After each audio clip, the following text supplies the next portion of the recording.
શ્યામ કુમારના નમસ્કાર. આજના વિડીયોમાં આપનું સ્વાગત છે. તો ચાલો દરરોજની જેમ આજે પણ મેળવીએ ઉપયોગી જાણકારી, પણ ચેનલને સબસ્ક્રાઇબ કરવાનું ભૂલતા નહીં. મોટાભાગના લોકો ડુંગળી ખાય છે. ડુંગળી શરીર માટે અનેક રીતે ફાયદાકારક છે.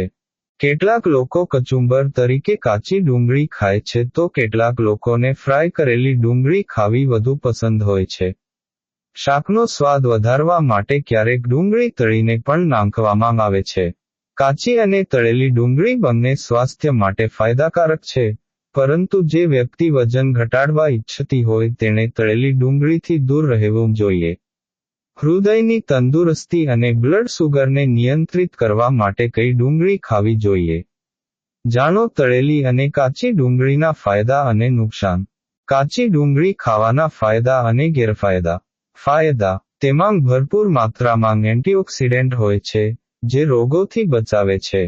પાચન ક્રિયા સુધારે છે. બ્લડ પ્રેશર ઘટાડવામાં મદદ કરે છે. બ્લડ સુગર લેવલને નિયંત્રિત કરવામાં મદદ કરે છે. તે હૃદયના સ્વાસ્થ્ય માટે પણ સારી ગણાય છે. રોગપ્રતિકારક શક્તિને મજબૂત બનાવે છે. કેન્સર સામે રક્ષણ કરવામાં મદદ કરી શકે છે. નુકસાન: પેટમાં બળતરા અને ગેસ થઈ શકે છે. શ્વાસમાં દુર્ગંધ પેદા કરી શકે છે. કેટલાક લોકોમાં એલર્જીનું કારણ બની શકે છે. તળેલી ડુંગળી ખાવાના ફાયદા અને ગેરફાયદા. ફાયદા: તે વિટામિન એ અને કનો સારો સ્ત્રોત છે. હાડકાંને મજબૂત બનાવવામાં મદદ કરે છે. ત્વચા અને આંખના સ્વાસ્થ્ય માટે સારી છે. રોગપ્રતિકારક શક્તિને મજબૂત બનાવે છે. નુકસાન: કેલરી અને ચરબી વધારે છે.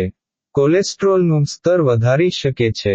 હૃદય રોગ અને ડાયાબિટીસનું જોખમ વધારી શકે છે. પાચનમાં મુશ્કેલી ઊભી કરી શકે છે.